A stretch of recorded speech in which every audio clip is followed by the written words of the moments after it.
Hi everyone. Hi everyone. Looks like we're finally live. My name is Terry Lee Balger, and I am the publisher with the Acorn Press.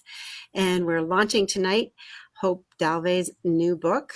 I have it right here. My Year as a Space Cadet, which is the follow-up book to this wonderful book. If you've read this one, welcome to Camp Fill in the Blank. So it's the second book in the Page Without an I series. And we're very excited to be launching it out into this world. So I'm thrilled to be introducing Hope tonight. Hope is a friend of mine. We went to school together since back in our junior high school days, I believe. Yeah, grade 7. We were in band together. So Yeah. you know, those are lasting classmates for sure. And she began writing her with the first book that we just talked about as a way to escape from the harsh winters of there was a harsh winter in 2015. I think that was the year of the White Swan. Oh, White Swan was 2004. Oh, okay, sorry. Yeah. So 2015 was another harsh winter. It was a bad one, yeah. Yeah, but they're all harsh in PEI. And you had been living abroad, right? So this was sort of coming back to PEI and trying to find your way through that, right? Yeah, do something creative and yeah. But as a kid, Hope was often found with her face buried in the book, blissfully lost in another world. Her love of words continued into adulthood when she went into a career as a copy editor. She rediscovered the joy of children's literature when reading bedtime stories to her two boys, and is delighted to have found a passion for writing, for her writing that allows her to transform her daydreams into stories. I love that. While sitting by a cozy fire. And so as her second book, we've gotten lots of great reviews. I mean, Hope is a wonderful writer. She's editor's dream. The editors love working with her, and I do like to acknowledge the work of the editors and all the other people who come into making a book into being. So Penelope Jackson worked with Hope, and she just can't say enough about working with her. And this is a quote from Atlantic Books Today, which is a magazine that's published here in Atlantic, Canada, that reviews books. And Lisa Doucette from Woozle's Children's Bookstore said that author Hope Dalvay depicts junior high in a small town with humor and authenticity, and has filled her book with delightful assortment of characters. Paige is quirky. That's Paige, the main character. Paige without an I. Quirky, a good-natured protagonist who is always adapting to her first Canadian winter, along with the usual uncertainties of being the new kid, especially in a community where it seems like everyone knows everyone else, which is very true. Yeah. Prince Edward Island for sure. So, yeah. So I think we can kind of go on to the next thing, which I think you had talked about doing a reading to start us off. Is that right? Oh, yeah, sure. Because My Year as a Space Cadet is a sequel, I thought it would be good if Paige, the main character, wrote a letter to the reader at the very beginning of the book, the prologue, to explain the first book and set up the second one, just in case people forgot about the first one. So I'll just read her letter to the reader. Okay, sometime in 2004. Dear reader, thank you so much for picking up my sequel. I'm positively thrilled you want to go on another journey with me. What? You haven't read my first book? And yet you're holding the sequel in your hands? And you're wondering if you should go ahead and read it? What kind of reader are you, anyway? To even consider such a daring, reckless act, you must be a rule breaker, a risk taker. Well, my advice to you is to somehow get your hands on my first book and read it before the sequel. Otherwise, you won't know any of the characters and the backstories. You'll be lost. Don't say I didn't warn you, oh rebellious one. But wait, what if there's been a nasty weather event, such as a snowstorm or a hurricane, and the electricity has gone out? You're desperate to find a fun way to pass the time, and this sequel is the only book in your entire home. Or maybe there's a pandemic. It could happen. And you need something to divert your attention, something to escape into. Or you have to write a book report, and you randomly pull this one off a shelf at the library at the last minute, not realizing it's actually a sequel. Okay, I won't leave you in the lurch. I'll do my best to summarize my first book. Welcome to Can't Fill in the Blank. For the rest of you, think of this letter as a little refresher. I always thought writers were born, not made. I generally don't like being wrong, but thankfully I was in this matter. I'd never written anything of consequence until Mr. Norris, my grade 9 homeroom teacher, gave my class a seemingly impossible assignment, to write our own novels. An idea for one immediately popped into my head. In my experience, the best ideas always pop. I planned to write about my previous summer. Sounds like an ordinary humdrum topic, doesn't it? Hardly the material for a gripping story. However, there was nothing ordinary or humdrum about my situation in the summer of 2003. For the first 14 years of my life, I had a perfectly organized existence. That all changed when my parents sent me to Prince Edward Island to live with my aunt and uncle and their 2 sons, Crusoe and Danger, for the summer. It would be my job to babysit my younger cousins. They, however, wanted to spend their summer at camp, not stuck in their boring backyard. I instantly knew I was in over my head, and that only my awesome powers of organization would get me through this predicament. So I created a summer camp for my cousins in their very own backyard. To keep things interesting, I planned a different theme each week, and voila, Camp Fill in the Blank was born. A neighborhood girl named Moxie soon joined our camp, making us the more the merrier. However, no matter how much I organized and how much I agonized over every little detail, my carefully laid plans often blew up in my face. Fortunately, a mysterious boy next door named WMD dropped in and helped at those dire moments. I say mysterious because he always disappeared whenever grown-ups arrived on the scene. You'll just have to read the first book to understand why. Or you could wait until you get to chapter 6 of this sequel. But don't skip ahead. That's against the rules. Oh, I forgot. You're a rule breaker. Well, how about you make an exception, just this once?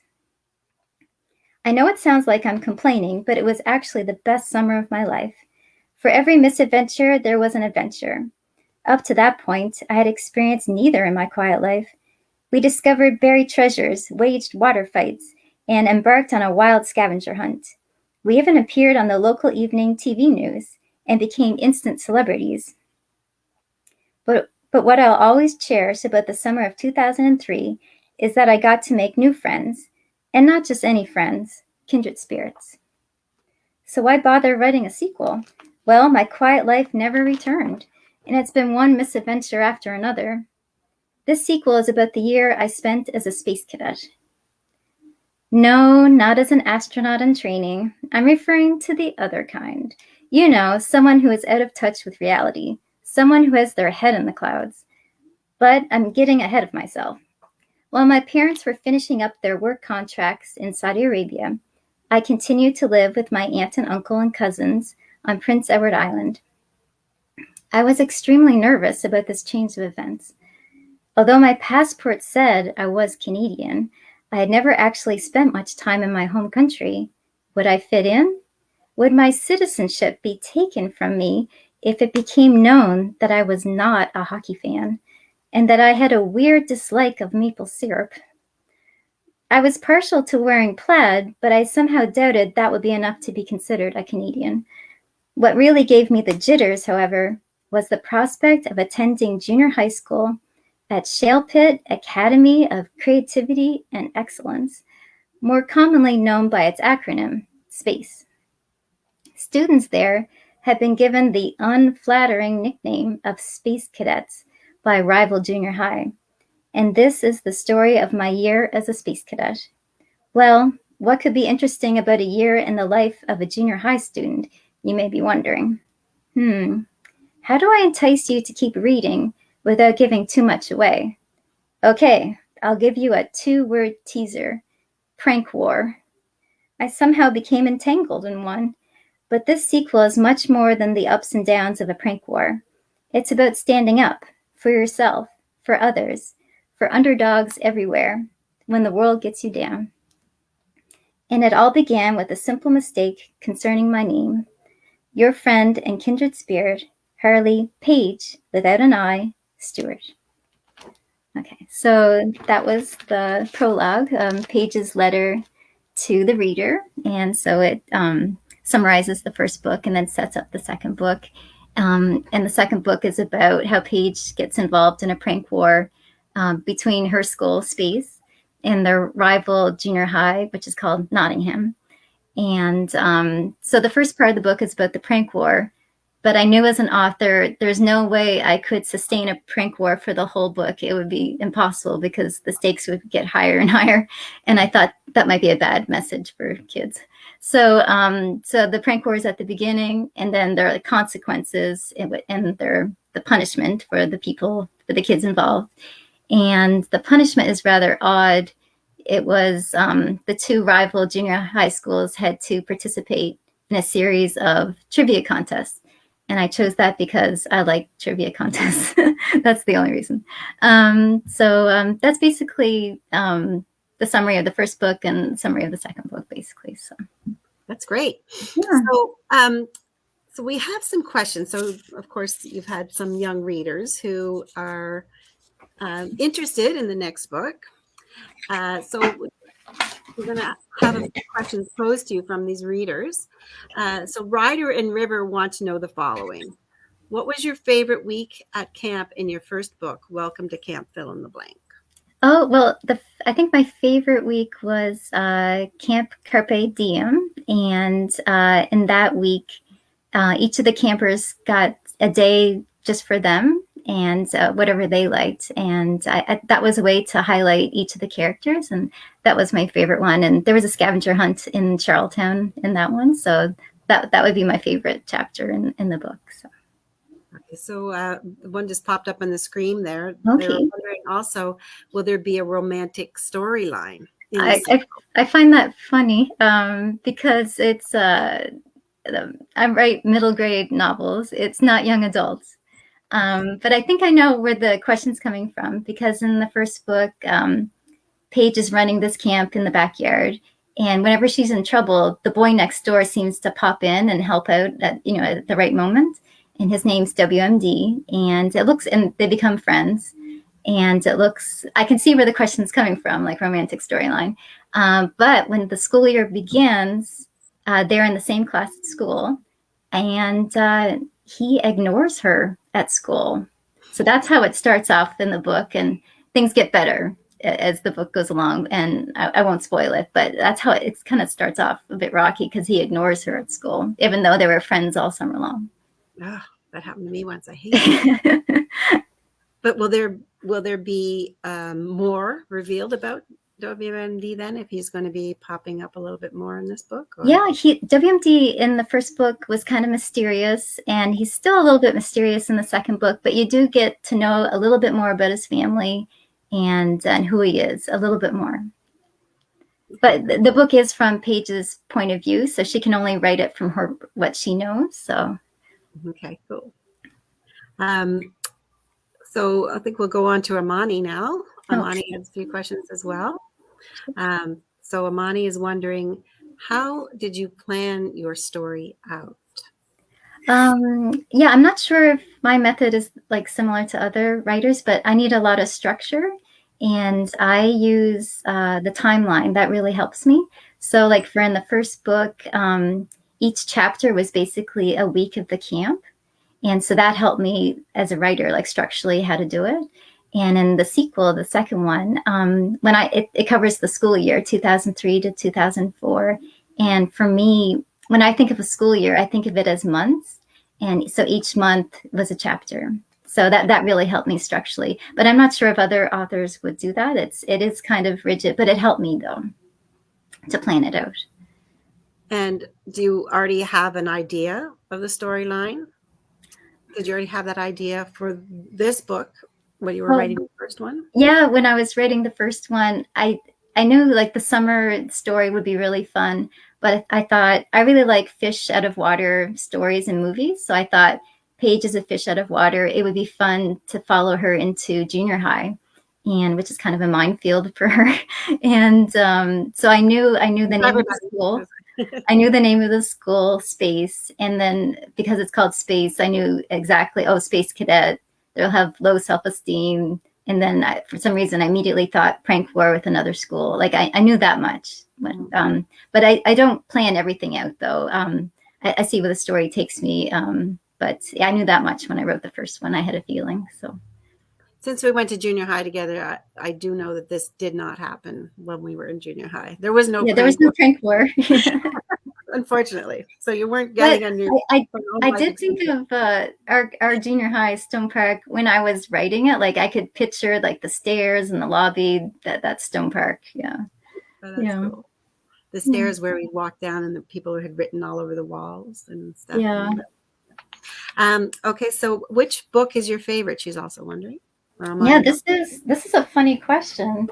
I think she's asking me to choose between my two books, which is like that's a Sophie's choice. Like, oh no. And so I guess I'm kind of gonna dodge the question. I'm just gonna say the first one is special because when you write a first book, you never know if it's gonna be published. So it's special in that way. But I will say that as a writer, I think my writing improved with the second book. So I'm gonna not answer the question by just saying that. I think my writing has improved with this one. So I always say, as a publisher, when people ask what's your favorite book, I always say that it's kind of like choosing, your favorite child. yeah, exactly. It's too hard. Yeah. They're all your favorites. Yeah. Yeah. Okay. All right. So Claire and Olivia have questions as well. Are the characters Crusoe and Danger based on anyone that you know in particular? Yeah, I think I know where the question's coming from. I think they're wondering if Crusoe and Danger are based on my sons. And I knew when I was writing the first book, my sons would just hate it if I put them in the book. So I tried to make Crusoe and Danger like the opposite of my sons. The only thing I stole from that would be Crusoe has food allergies, and one of my sons has food allergies. So I stole that from their real life. But otherwise, Crusoe and Danger are not like my sons. And I did that on purpose. Okay, good. So were there any other questions that we wanted to put on before the next read aloud? Yeah, maybe it'd be good to are any of the characters inspired by real life people? Yes. Yeah, I think that would be a good one. And Tara Lee can relate. The Crusoe and Danger question too, but yeah.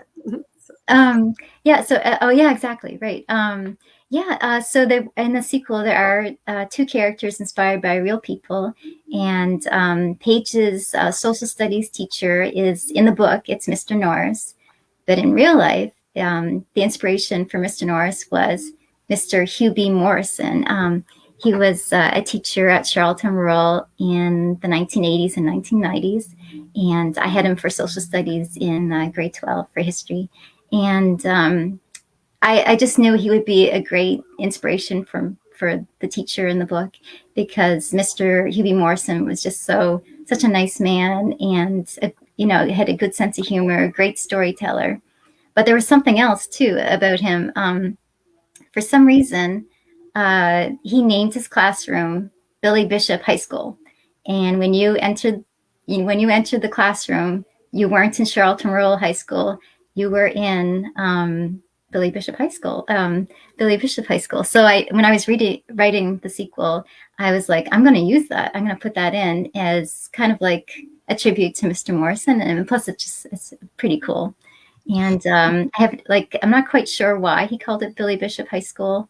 And but before the launch tonight, I got a message I was on the radio earlier today with Matt Rainey, and I described this in the segment, and I got a message before the launch from Mr. Morrison's daughter, Kathy Morrison, and she was just touched that I mentioned Mr. Morrison and Billy Bishop High School, and I didn't get a chance to ask her, but I will ask her, why was it Billy Bishop High School?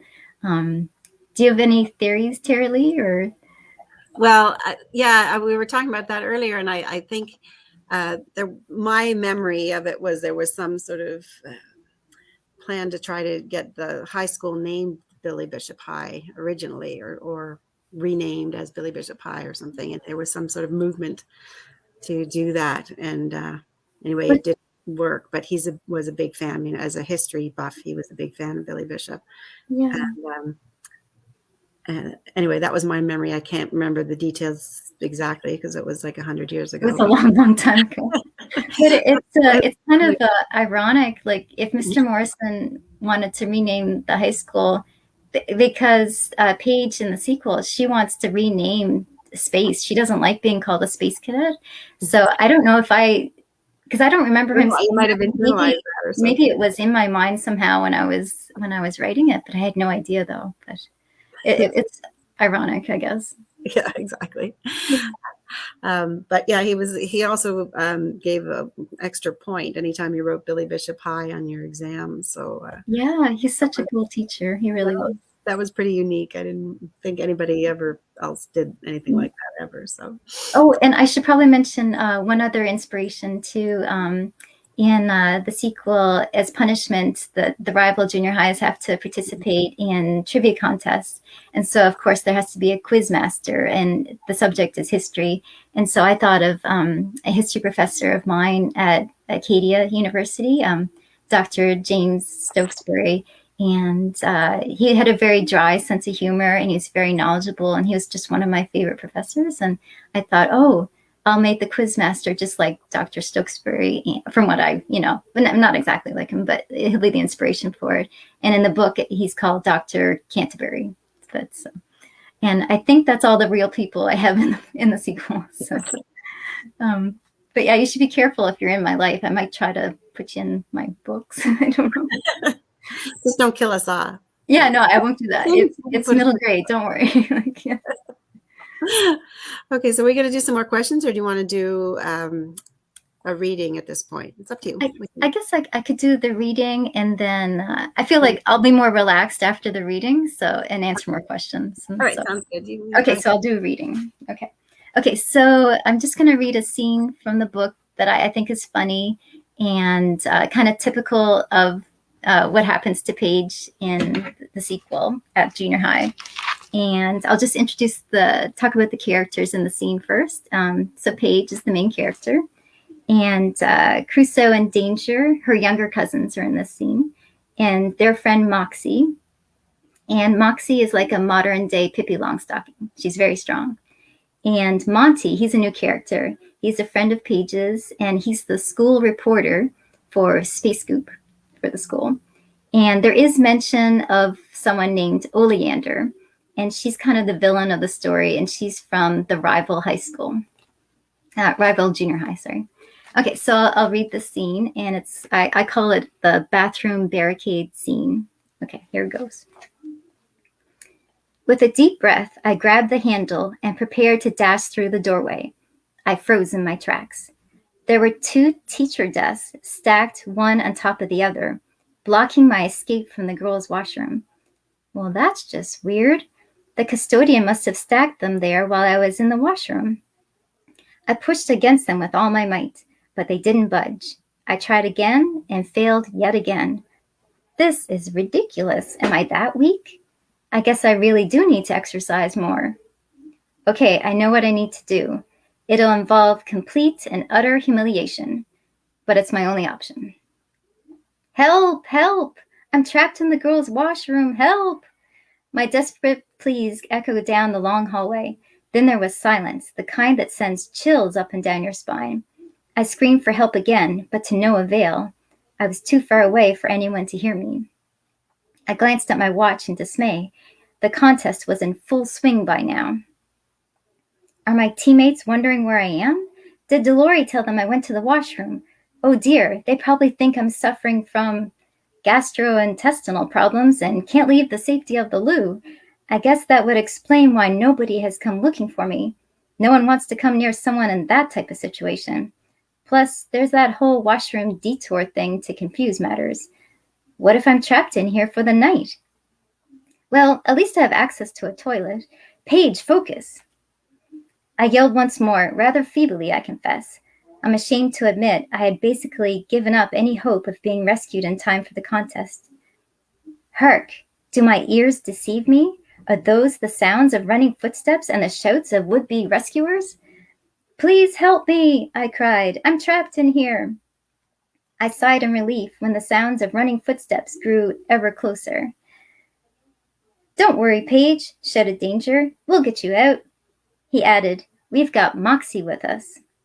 The very mention of Moxie's name put my fears to rest. I waited expectantly, confident that the mighty Moxie, with a little help from my cousins, would bring my unwanted bathroom barricade to an end. Come on, boys, put your backs into it, she ordered. Nothing happened. I'm so sorry, Paige. We can't get the desks to budge, said Moxie. I don't understand why these desks are so heavy. It's like they're weighted down with bricks or something.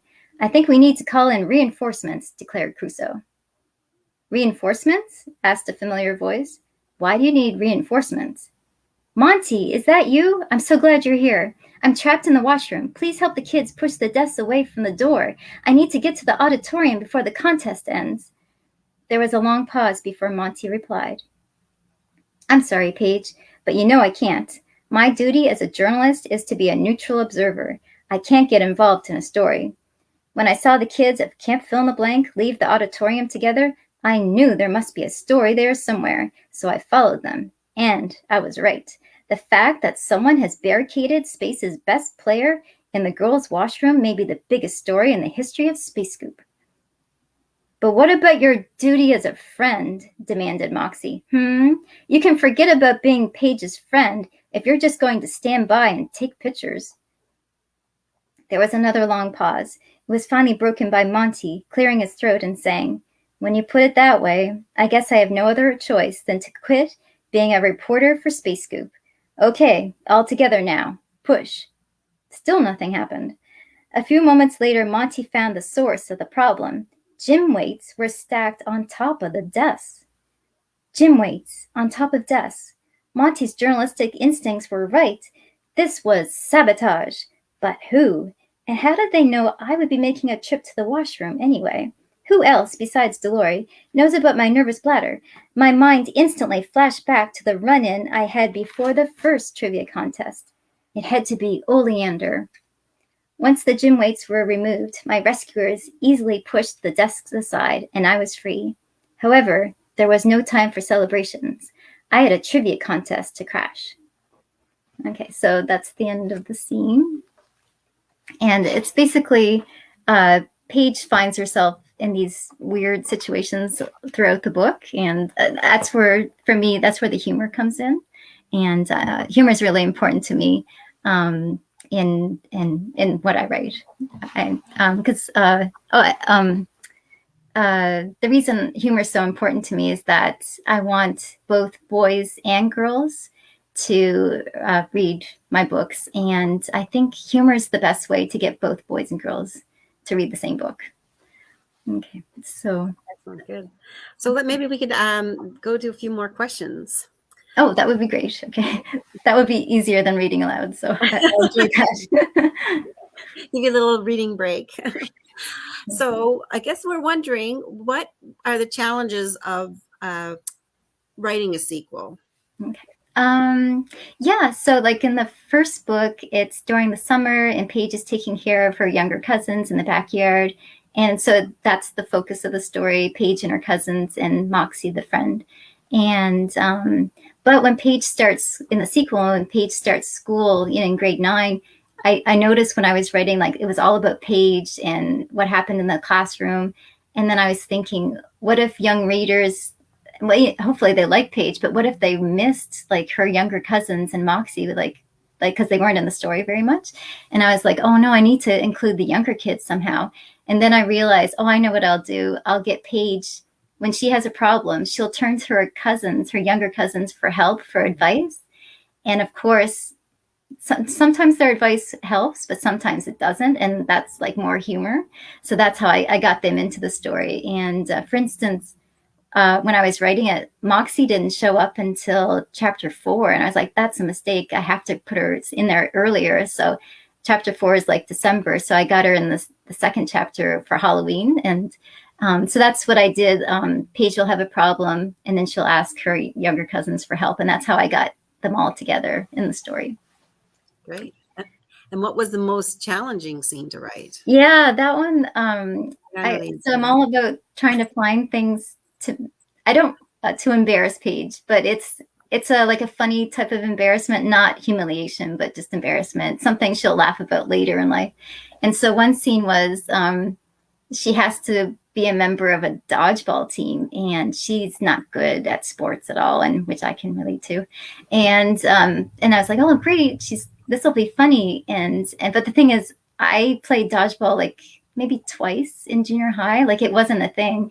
And I remember just being on the court for like seconds, and then I'd be off to the sidelines very quickly. So I didn't know how to play dodgeball. So I ordered a book on Amazon, How to Play Dodgeball by John Kleinbell, and I read it, and I wrote the scene.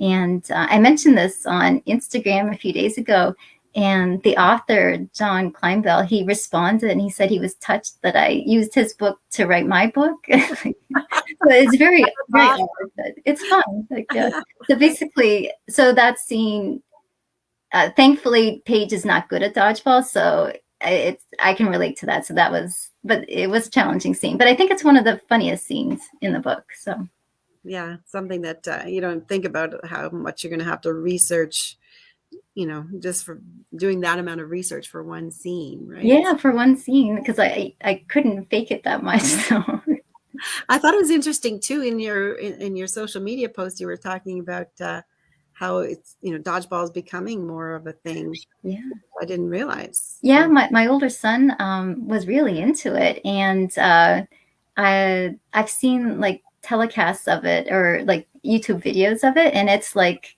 it has like rock music, and people are dressed in strange outfits, and it's competitive, like really competitive, like yeah.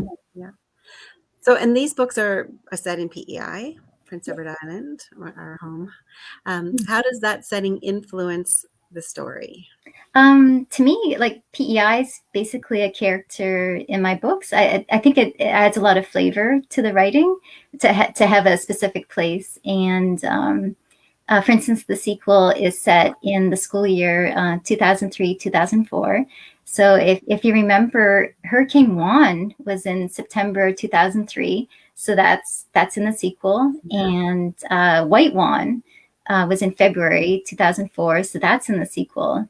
And so I found that helped create scenes for the book. And I also mentioned like PEI traditions. One tradition is, so Paige has a birthday in the book, and her aunt greases her nose. And it's called like greasing the nose or buttering the nose. And that was a tradition in my family. And but I mentioned this to my husband, who's from Cape Breton. He's like, I've never heard of this. You're making this up. And so I had to go on the internet to see, maybe it was just my family. And so I went on the internet, and apparently it is a tradition in Atlantic Canada, mostly in Newfoundland, PEI, and mostly Scottish Irish. And but I must admit, I haven't done it with my own sons. They would just freak out. So I don't know if that tradition's alive and well or not. But I know we did it too. Oh, did you? Okay, yeah. Okay. But I never liked it. I never saw the point of it. It was just like a way for adults to humiliate torture, kids. yeah. Yeah, exactly. I can see why you wouldn't keep that tradition. Yeah, I didn't maintain it, yeah. Especially when you were, a teenager, when your nose is greasy enough. That was yeah, I don't need any more. Yeah. So we did talk a little bit about humor already. So yeah, probably. Humor is really important. Yeah, and I enjoy it. Yeah. why do you write middle grade fiction? Yes. I think like looking, if you ask me my favorite books, they would be middle grade fiction. To me, they're the ones that stand out in my mind. And like of all the books that I've read, it's the middle grade fiction that I remember and fondly. And I like the sense that there's optimism in middle grade fiction. I think I like that positivity. So it seemed natural for me. Great. I think this might be a good time to break off into reading again. What do you think? Or do you want to take some more questions? Oh, I don't have anything else prepared for reading. Oh, so okay. more questions would be good. Okay, great. So maybe we'll take some questions now from the viewers online. Okay, yeah. So viewers, don't be shy. Please ask me questions. So here's one from, this is from Jen. So what are the creature comforts that you need to have surrounding you while you're writing? A big bowl of popcorn and usually a blanket. And my dog Ruby is usually at my feet or close by. So those are my creature comforts. Yeah. Great. So do we have any other? Oh, there's another one from Jen. Do you prefer to use a computer to write, or do you like to write with pencil and paper? Definitely a computer, because there's a lot of deleting, and starting over. But I do use paper and pencil if just for ideas or coming up with character names, but for the actual writing, it definitely has to be on computer. So do you always write that way, or do you ever write like in your head? Like some people have a big chunk of the book written in their head before they even sit down to a computer. Yeah, exactly. Sometimes like sitting in front of a computer, it can be like the worst place for inspiration. It's the worst because you can't think of anything. You just have like a blank screen. So I find just like going for walks on the local trail, and you have like conversations in your head, or if I'm doing something that doesn't require thinking, like washing dishes, that's where ideas come. They don't come sitting in front of the computer, that's for sure. It's when you're doing something else, that's when the ideas come. So this is kind of back to that, because I know you, I think you are more comfortable, writing, on your own, doing more solitary type of thing. How do you find that transition to being, doing this kind of thing and having to do book signings and that kind of thing? It is an adjustment because I'm like a very quiet person. It is almost like a different life, and just doing well. Actually, in some ways, social media is good to reach out to people, so that from the comfort of your home. So that has been good. But that's why I'm kind of relieved that this is a virtual book launch, because my first book launch for the first book, it was in person. It was at the Confederation Center Library. And I was just so nervous. I was so nervous because you have to stand and, in front of a crowd, and you've got a microphone. And this is this is much more comfortable for me. I mean, I'm at home, so it's pretty easy. And thank goodness I don't have to handle the technology. That would be a train wreck. But everything's running well, so thanks to Genevieve. So great. Yes, thanks, Jen. She's got us all organized here. And Susan White is another Acorn author. Yes, and she has a book launch tomorrow night. That's right. We're launching tomorrow, Skyward. So Susan has a question here too. Will you continue with the third? For the sequel, I did end the book. It has an ending because it's not a cliffhanger, but I did kind of leave the door open if I wanted to write another one. So there is that possibility, but it wouldn't go beyond a third because I think Paige, that story is junior high. It's like middle grade, junior high. Like you wouldn't see her in high school. There could be a third one, just depending if I have inspiration, kind of thing. So. No. Oh, if your book was, I can see the question, and it's a hard one. would you like to see acting out Okay. characters? So if your book was made into a movie, which actors would you like to see portrayed as your characters? Okay. So I'm just going to take the easy way out, and I'll say, because most of the characters are kids, they would have to be unknown actors, but they would be from Atlanta, Canada. So because it would be, you know, in my imagination, it would be filmed on PEI. And so Atlanta, Canadian actors. And yeah, this is like another thing too. I don't do it in the book. I purposely didn't describe what the characters look like in the book, except for Paige. So I kind of like that idea. I'm hoping that young readers, when they're reading the book, they can see themselves in the book, because the characters aren't just, their physical attributes aren't described. So I'm hoping readers can imagine themselves in the book, in, you know, whatever characters they relate to. And so, you know, in a fantasy world, if it's a TV show or a movie, it could be, you know, diverse range of kids, unknown kids discovered. that would be fun. But that's a good question. It is a good question. I would find it hard to think of any kid actors names, you know, like you can recognize some from, you know. There'd have to be like an open casting call in the Atlantic region, and that would be fun. But yeah. So Kim has another question there too. When did you decide that you wanted to write your first book? Yeah. So when you with other authors, they say, "Oh, I started writing when I was 9," or "I've always been writing," but that's not me. I was an avid reader. I love to read, but I never saw myself as an author, just because I thought you had to be born with that talent. But I think, like, of all the arts, writing is the one that you can work at and you can improve. I mean, if you don't have a voice, you can't sing. But with writing, you can improve yourself. And yeah, so I didn't start writing until I was 44, and I just had an idea, and it just wouldn't let me go. The idea for Paige starting a camp in the backyard for her to entertain her younger cousins. The idea just wouldn't let me go. So I took breaks from my regular work and started writing. So basically, it's like you're never too old to like live out your dreams, kind of thing. So that's great. Are there any other questions from online? Okay.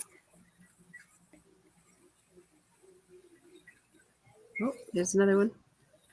Oh, that was nice of Lana Shoup. I hope you're a great reader. Infectious Enthusiasm, such a great book. Well, thank you very much. And Susan says great job too. Yeah, it's very nice. It means a lot because I recognize these as authors, so it means a lot. Yeah. Stella Shepherd, well done. Congratulations. Thank you. Oh, there's one from Tara. Are you working on or planning your next project? I do have an idea for another book, like a middle grade children's novel, but it's not related to the first two books. It's a completely different novel, standalone novel, and so I have an idea. I have a feeling all my writing will kind of concentrate on friendship and kindness, but with humor, because humor is really important to me. And so I do have an idea for something, and I've written like maybe 4 pages, so not much has happened. But maybe in the fall, I'll buckle down and start writing something. You think will you stay with the PEI setting, or would you? Yes, I for sure. That's the setting I feel comfortable with. I have thought about like other places, but there is something about having grown up somewhere and you know it. Or even if you don't know it, you can just say, "Well, I'm from there." Like, even if I didn't get it right, I'm from there. So, yeah. But yeah, PEI is very special to me. So I'm happy to set books there, and I'm not ashamed, not afraid. I'm very happy to set books there. So yeah. Well, it's also sort of channeling your inner child, right? When you're writing that age group, setting. That's true. Where you were at the time. I think that makes sense. Yeah. Well, we're so super excited. I'm so thrilled to be doing another book with you. And, this one, there is a lot more, in it. I mean, it's quite I don't know, we had to make it a bigger trim Yeah, size. I noticed that it's bigger. It's bigger than the first one. Yeah. So, but, it's a great read, and I hope, it becomes a classic. I love your writing, and I think it's very engaging. And as I said, the team who was involved was also feeling the same way. Oh, I'm going to jump in and see the thank yous. Okay, yeah, sure. Great. There's another one. Okay, another question from Linda Berho. Do you see yourself writing books for younger children at some time? It is possible, like a possible picture book idea. But I think my wheelhouse would be middle grade children's novel. But that is a good question, though. Yeah, writing picture books is hard. It is a different skill. You have to really know how to. They're definitely a different skill, and yeah, exactly. Oh, should I jump in with there's from Arisha. Okay, congratulations, Hope. I loved your readings. They can be challenging. Yeah, I know, but you pulled them up. Okay. Oh, your screen kept freezing. Oh, okay. Well, maybe she can catch it when it's when you upload it on the recording, when you upload it on the Acorn Press Facebook page. Yeah, I have a feeling she's probably like.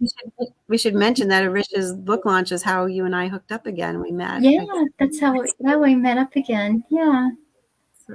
Should I jump in with the thank yous now? Go right ahead. Yeah. Okay, sure. Okay, so thank you, big thank you to family and friends. I won't name them. I won't name them all because it's impossible. But when you see the sequel, go to the acknowledgments, and your name will be there. And make sure you read all the way through the acknowledgments. And the very last paragraph of the acknowledgments, I included the first names of all the kids that actually personally contacted me to let me know that they enjoyed the first book. So I included their first names in that last paragraph of the acknowledgments because I thought they would enjoy seeing their name in print. And so, yeah, so be sure to check out the last paragraph if you're a kid and you contacted me. Okay, so thank you, family and friends. And okay, so Tara Lee Bulger, so the host here, she's the owner of Acorn Press, and there wouldn't be island stories without Acorn Press. They wouldn't exist. And Tara Lee's a champion of island writers, and her enthusiasm is so important to a writer. So thank you, Tara Lee. And I'll move on to Genevieve Lachlan. She is behind the scenes right now, organizing this technical side of the virtual launch. And she's also given me a lot of help with social media. And I make a joke. I've said this to her. I make a joke that I was living in the 20th century and she dragged me into the 21st because I wasn't on social media before. And so I thank her for gently doing that. And Penelope Jackson, she's the main editor that I worked with. And she's a lovely person to work with. And I trust her completely. And she helped me improve my writing. And in the acknowledgments, I make a joke that she's like Marie Kondo, and she decluttered my writing. And because I have a tendency to use too many words, but if you use fewer words, it has more of an impact. So I learned that from Penelope, and she's a joy to work with. And Jennifer Graham, she's the copy editor on the book, and the job of a copy editor is to look for all the embarrassing typos and errors. So I thank her for working on my book. And Cassandra Aragonese, she was the book designer. And if the back cover and the interior, it has like a fun vibe, which is what I wanted for my book. And she made it happen. And Matt Reed, he was the one who designed the front cover, which I love. And I don't know if I can point it out. Okay, so this is supposed to be Paige. And these are her two friends. This is Delory, and this is WMD. And they're offering support to Paige, even though she can be, that's what they're job as friends. They're very supportive, and so that was kind of like the symbolism of the front cover, and I love it. And over the moon, like with the the front cover, and yeah. So basically, as you can tell, it takes a team to make a book. It's not just one person. So, and I'm very thankful for all the help I have had. So Great. yeah. And I'm pretty sure everybody would thank you too for, putting together such great stories and being so wonderful to work with. And it's always a pleasure to work with an author who has so much skill in writing and care about looking things over and making sure that everything is as much as you can. Of course, it's very hard to get everything, but Yeah, it's true. you are very skilled in that front, of course, too. So unless there's any more questions, I think we can maybe wrap it up. Is there any more questions? If there are any more, you can pop them up on the screen. There's one more there. Oh, okay. Do you have a favorite time of day, night, or place to write? Okay, definitely morning. I'm a morning person. I can never do this at night. I'm like almost ready for bed now. So, and place to write. I am in my favorite place to write. It's my son's room. So when he's at school, I take over his room and I use his desk.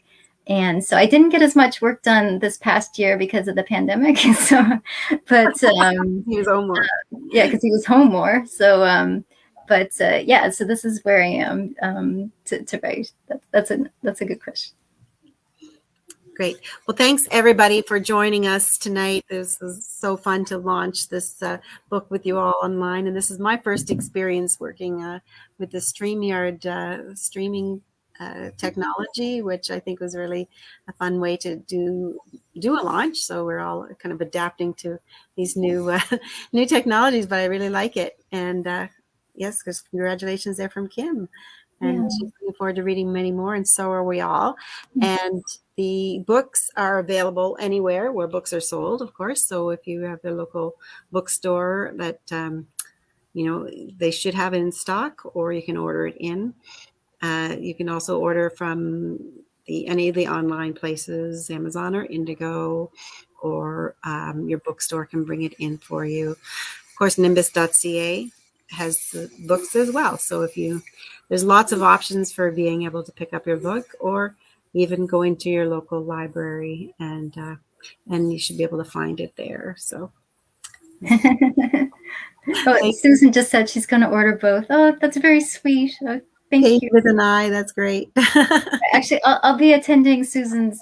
I'll be in the audience tomorrow night watching Susan launch her Skyward young adult book. So. Yeah, that'll be an interesting launch, because we actually have a young person who's going to be interviewing Susan for that as part of the digitally lit youth engagement group. So. Yeah, Molly Powers. I've seen a little bit of her work, and she's really good. Like really good questions. So it'll be good. Yeah, it'll be fun. So hopefully we'll see you all there tomorrow. Same place. Same place. Same place. So. Great. Thanks again, everybody. And thanks for coming out. And nice to see you. Nice to see you. Yes, nice to see you, Terry. Okay.